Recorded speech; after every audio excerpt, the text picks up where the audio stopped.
Ações da Cogna. Nesse vídeo eu vou fazer uma análise completa da Cogna, trazer várias informações, indicadores que eu acho muito importante e eu vou trazer também um ponto de vista que eu não vejo ninguém falando do que realmente aconteceu com a Cogna, que acabou acontecendo toda essa situação que ela está passando atualmente. Então eu peço para que vocês curtam esse vídeo, assim o YouTube entende que esse vídeo é bom e manda ele para mais pessoas. E se ainda não é inscrito no canal, aproveita e se inscreve, eu garanto que não vai se arrepender. E vamos direto para o que interessa. Então, pessoal, aqui como vocês podem ver, a razão social tá Croton, mas na verdade é Cogna Educação SA. Aqui então no site do Status Invest que eu peguei essa informação tá errado. No dia que eu tô gravando esse vídeo, a empresa tem um valor de mercado de 6,3 bilhões de reais. Ela pertence ao segmento de listagem do novo mercado, então só tem ações ordinárias e o código é o COGN3. Ela tem um free float de 98,48%. Ela é então do setor de consumo cíclico. Isso aqui é muito importante, que vai fazer muito sentido em tudo que eu vou falar para vocês, e do segmento de serviços educacionais. No dia que eu estou gravando esse vídeo, o preço da ação é de R$ 3,21 e como vocês podem ver desde o IPO dela lá em 2012, ela teve uma grande valorização e do final de 2017 para o começo de 2018 ela vem caindo bastante. Então aqui eu trouxe a posição acionária para vocês. 82,3% das ações está pulverizado entre todos os investidores. O Fundo Alaska tem 10,05% das ações. O BlackRock tem 3,21% e 0,41% das ações está em tesouraria. Então essa é a composição acionária das ações da empresa. Então os grandes números da empresa. A Cogna ela tem 4 grandes empresas: a Croton, a Platos, a Saber e a Vasta. A Croton então tem 292 mil alunos presenciais, a Platos 7 mil alunos presenciais, a Saber 52 escolas próprias geridas por contratos e a Vasta 4,2 mil escolas parceiras com conteúdo principal. A Croton daí tem 552 mil alunos digitais, a Platos 36 mil, a Saber 31 mil e a Vasta 1,3 milhão de alunos com o conteúdo principal. A Croton tem 176 unidades próprias, a Saber 122 unidades e a Vasta 636 escolas parceiras com conteúdo complementar. E a Croton tem 1.536 polos, a Saber tem 22 mil alunos e a Vasta 213 mil alunos com conteúdo complementar. Então esses são os grandes números. Então é uma empresa muito forte no setor educacional. Aqui então eu trouxe um indicador para vocês, o PL histórico. Como vocês podem ver, atualmente ele está negativo porque a empresa vem dando prejuízo, então isso acaba distorcendo. E aí vocês podem ver que nos anos anteriores, antes de 2020, que foi quando ela começou a dar prejuízo, esse indicador ele teve um valor alto em 2019, mas antes disso ele andava na faixa dos 10 a 15. Mas como a empresa dá prejuízo, esse indicador sempre vai estar negativo enquanto ela não reverter essa situação. O preço sobre o valor patrimonial, aqui ele está em 0,47. Isso quer dizer que, levando em consideração o valor patrimonial do grupo Cogna, na comparação com o preço que a ação está sendo negociada na Bolsa de Valores, quer dizer então que o preço que a ação está sendo negociada, ele só representa 47% do que a empresa tem de valor patrimonial. Então, teoricamente, olhando para esse indicador, a empresa está sendo negociada com 53% de desconto em relação ao valor patrimonial da empresa. Esse é um indicador muito baixo e isso mostra quanto essa empresa apanhou nesses últimos meses e como ela está sendo muito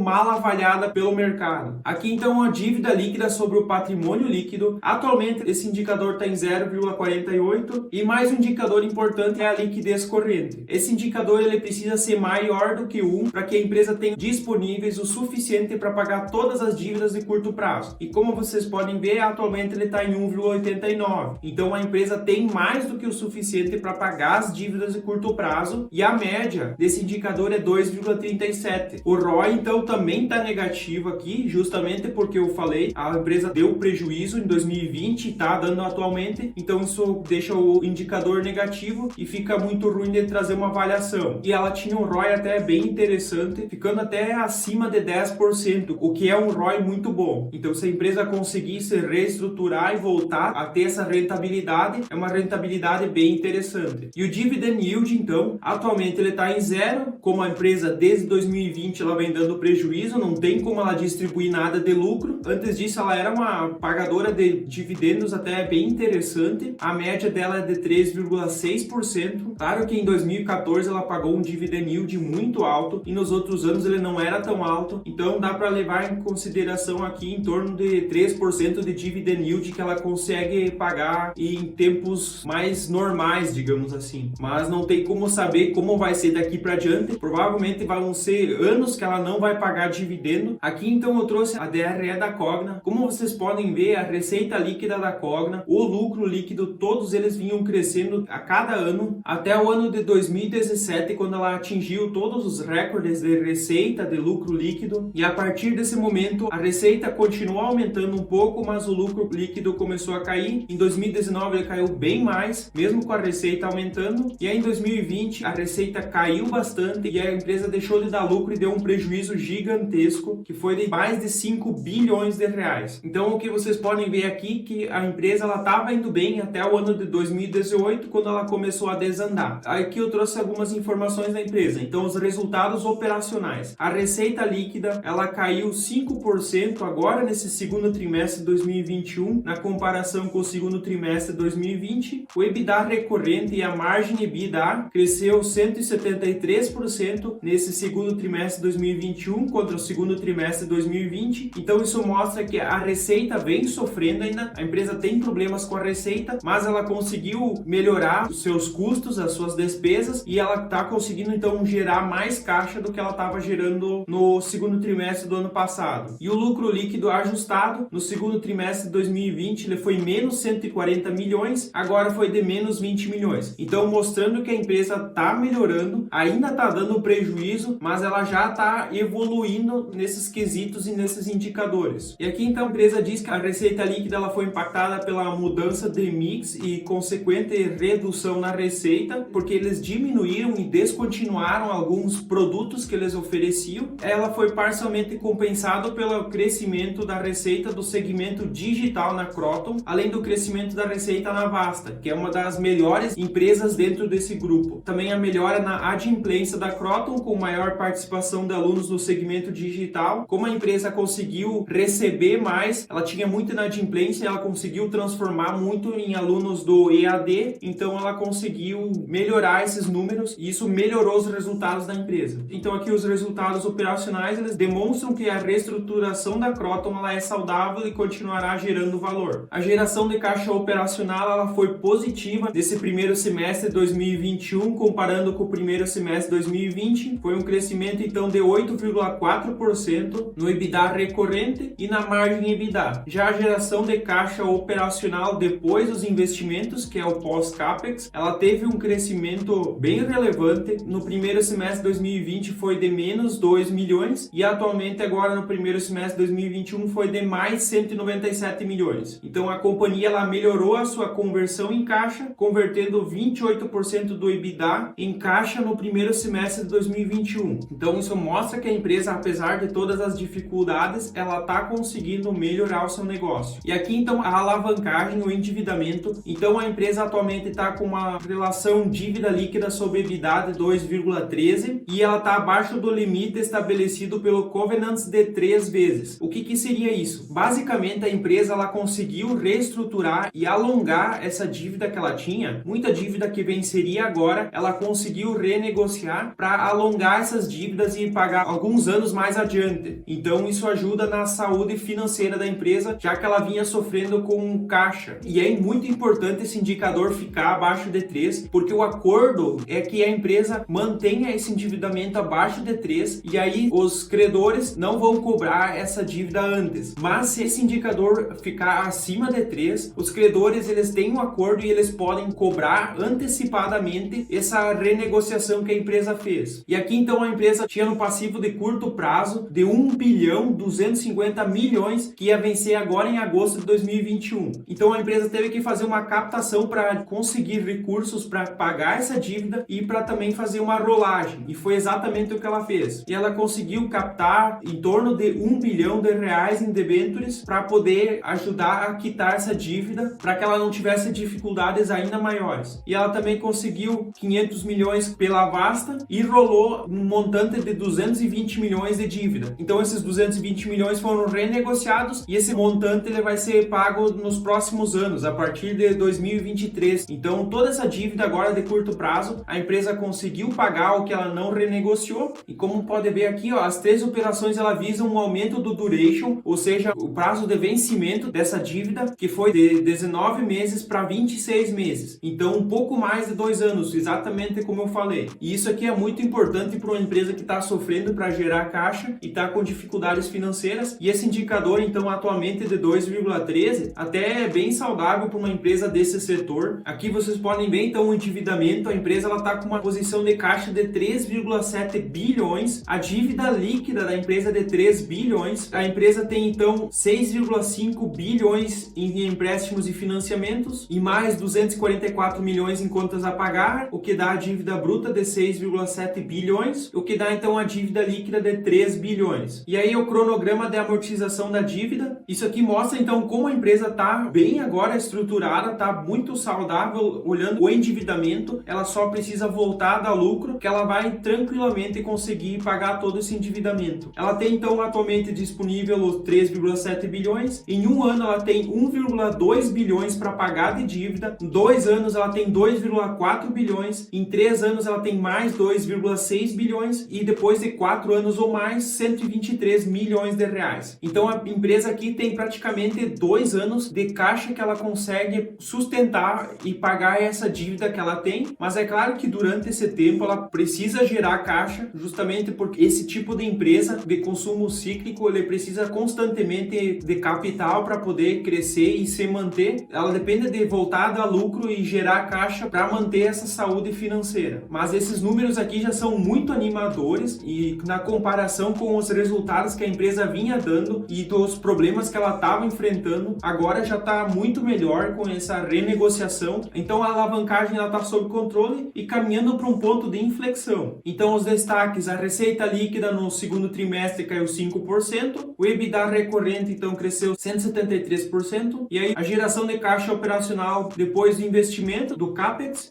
como vocês viram, ela saiu de menos 2 milhões para 127 milhões. E aqui então algumas informações importantes. O que aconteceu para essa empresa sofrer tanto? Em primeiro lugar, a Kroton, que é a principal empresa desse grupo, ela teve um impacto financeiro muito forte pelo FIES, que dava muito dinheiro antigamente para essa empresa, e esse FIES diminuiu muito. Ele já vinha diminuindo. Aqui no segundo trimestre de 2020, o FIES representava uma base de alunos de 27.485 e para o segundo trimestre de 2021 ele caiu para 12.318, então uma queda de mais de 55%. E isso que essa base de alunos já vinha caindo antes disso, então por isso que a empresa está passando por tantas dificuldades. O FIES, que é muito rentável para a empresa perdeu uma parte muito relevante dessa receita e isso afeta muito a empresa. Isso é um dos pontos principais. Aqui então vocês podem ver o ensino digital, que a empresa nessa reestruturação está melhorando, teve um crescimento de 41% nas unidades e um crescimento de mais de 12% nos alunos. Como vocês podem ver, o ensino presencial foi muito afetado, a base inicial de alunos ela caiu 29%, a Cogna teve uma evasão de 34,7%. Então um pouco mais de 1/3 dos alunos praticamente desistiram do ensino presencial e isso afeta muito a empresa nesse curto prazo. E isso aconteceu desde 2020 por causa da pandemia. Passando toda essa situação, a tendência é que isso melhore bastante. Já o ensino à distância, a base inicial cresceu 15,1%. O que eu acho interessante aqui, a taxa de evasão ela aumentou um pouco, mais de 2 pontos percentuais, mas as rematrículas elas aumentaram mais de 12%, então dando uma base final de 12% de aumento no ensino à distância. Então isso aqui é muito importante e mostra que o ensino digital tem um potencial muito grande de ajudar muito a melhorar essa empresa. E aqui vocês podem ver alguns outros pontos e algumas outras perspectivas da empresa, mas eu quero destacar aqui para vocês a expectativa de conclusão da venda da Saber ao Eleva, que é outro grupo educacional, até o final de 2021. E é exatamente a Saber a empresa que menos ajuda no resultado positivo da empresa, então é uma empresa que mais atrapalha do que dá resultados positivos. E se a Cogna consegue se livrar dessa empresa, isso já ajuda muito e vai ajudar a Cogna a focar melhor nos outros negócios dela. Então, pessoal, o que muita gente confunde, a Cogna, ela era uma empresa que dava muito lucro, é o maior grupo educacional do Brasil e ela era antigamente só a Kroton e ela vinha muito bem bem, o FIES dava muito dinheiro e muita rentabilidade para a empresa, e a partir então de 2018 a empresa resolveu crescer e começou a adquirir outras empresas e criou esse novo grupo porque ela queria escalar e alavancar o seu negócio. Ela acabou se endividando para poder fazer isso faz parte, e aí até aí estava tudo certo. Aí em 2019 ela sofreu, ainda conseguiu dar lucro, até todo esse negócio criar sinergia, isso é difícil, isso é demorado, mas eles não esperavam pelo ano de 2020 com uma pandemia que fechou absolutamente tudo e simplesmente acabou com qualquer perspectiva que a empresa tinha, com qualquer planejamento que a empresa tinha. Isso foi o principal motivo que acabou afetando tanto a Cogna. E aí, com tudo fechado, muita gente desistindo dos cursos, vários cursos que a Cogna tinha que não davam lucro, mas que a empresa utilizava para alavancar e para crescer o seu negócio e ganhar mercado, tudo isso dando prejuízo. Isso começou a pesar demais a empresa e ela teve um endividamento muito alto. E aí ela começou então a fazer a reestruturação dela. Agora ela está se desfazendo de alguns cursos que antes davam prejuízo, mas que ela aceitava, mas agora, como ela dá prejuízo, ela precisa se desfazer desses negócios. Você sabe que um curso dura de 4 a 5 anos. Então, mesmo que a empresa descontinue algum curso que dava prejuízo, vai demorar 4 a 5 anos para todos os alunos que fazem esse curso se formarem e poder de fato acabar com esse curso. Antigamente a Cogna ela queria entrar em todos os setores da educação, desde o ensino primário até o ensino médio e o superior, e ela agora, com tudo que aconteceu, ela teve que mudar e focar no digital. Então a empresa está buscando ser uma plataforma de ensino onde ela vai focar tudo ali. Vai ser basicamente um marketplace de educação. E tudo isso leva muito tempo. As pessoas não conseguem entender que isso não acontece da noite para o dia e também não conseguem ver que a empresa estava passando por uma mudança de estratégia e ela foi atingida em cheio por uma pandemia que ninguém imaginava e que afeta muito mais um setor cíclico como é a Cogna. É isso que eu falei para vocês antes. A Cogna ela faz parte de um setor cíclico e esses setores são os mais afetados nas crises, porque eles dependem muito da economia. Quando a economia vai bem, as pessoas gastam mais dinheiro com o ensino, conseguem mais financiamentos e é tudo muito mais fácil. É claro que ainda existe um longo caminho, a empresa ela tem que voltar a dar lucro, porque se ela continuar dando prejuízo, ela não vai conseguir se sustentar por muito tempo. O prejuízo do ano passado ele foi muito grande, ela foi quase de 6 bilhões de reais, isso foi um golpe muito duro para a empresa. E antes de dar a minha opinião, eu quero mostrar uma coisa muito grave aqui. Por exemplo, aqui a diretoria estatutária, no ano de 2021, ela vai receber em remuneração em torno de 49 milhões de reais e são 5 membros. Então, cada membro vai ganhar em torno de 10 milhões de reais nesse único ano de 2021. E eu acho isso um absurdo para uma empresa que está dando prejuízo, que despencou as ações mais de 50% nos últimos 12 meses. As pessoas que deveriam estar preocupadas em diminuir custos e trazer resultados, elas estão tirando um caminhão de dinheiro da empresa. Como vocês podem ver aqui também, o conselho fiscal, quase 1 milhão de remuneração, e o conselho de administração, mais de 6 milhões de remuneração, o que deu até agora, em 2021, uma remuneração de 56 milhões de reais. Então isso é um valor absurdo. Em 2020, que ela deu esse prejuízo de quase 6 bilhões, a diretoria teve uma remuneração ainda maior de 56 milhões, o conselho fiscal então teve menos, 658 milhões, o conselho de administração teve menos, 4,7 milhões, mas deu um total de remuneração de mais de 61 milhões de reais. Então isso é um absurdo para uma empresa que está passando por tantas dificuldades ter uma remuneração tão elevada para os principais diretores da empresa. Então isso aqui é um dos pontos assim que eu acho muito errado que a empresa vem fazendo por todo o momento que ela vem passando. Então, pessoal, a minha opinião sobre a empresa é que ela vem num momento difícil, mas ela já conseguiu fazer uma mudança muito importante. O endividamento dela já não é mais tão grave do que era alguns trimestres atrás. Eu invisto na Cogna, mas eu já investia nela muito antes, inclusive da pandemia, nos tempos que a empresa era Croton ainda, e com toda essa pandemia eu comecei a acompanhar e ver como a empresa ia se comportar. Eu confesso que os indicadores e as informações já eram piores, eu vejo que melhoraram bastante e eu ainda tenho muito boas perspectivas com essa empresa e eu acho que ela consegue tranquilamente passar por esse momento difícil se ela continuar trabalhando, se desfazendo de ativos que dão prejuízo e focando em ativos mais rentáveis, porque agora ela não tem mais o FIES que antes dava uma uma rentabilidade tão alta para a empresa. Só que cada um tem que entender que se fizer sentido para a metodologia de investimentos investir na Cogna, apostar nessa reestruturação da empresa, ele tem que controlar o risco e não pode investir uma parte muito relevante do capital. É um investimento muito arriscado, mesmo com as perspectivas melhores, ainda é um investimento muito arriscado. E lembrando sempre, pessoal, que esse vídeo ele não representa uma recomendação de investimento, eu apenas trouxe aqui informações e a minha opinião sobre o que eu vejo na empresa e do que muita gente não fala sobre a Cogna. Então, cada um utiliza esse vídeo como um material complementar e aí faz a sua análise e vê se faz sentido ou não o que eu trouxe aqui para vocês. Eu peço de novo para vocês curtir esse vídeo, assim mais pessoas vão ter acesso a esse conteúdo e vão poder entender o meu racional por trás dessa empresa para poder fazer a sua avaliação e se faz sentido ou não. Como de costume, eu vou deixar na tela um vídeo e uma playlist que eu recomendo que vocês assistam. Eu espero vocês no próximo vídeo. Até lá e tchau!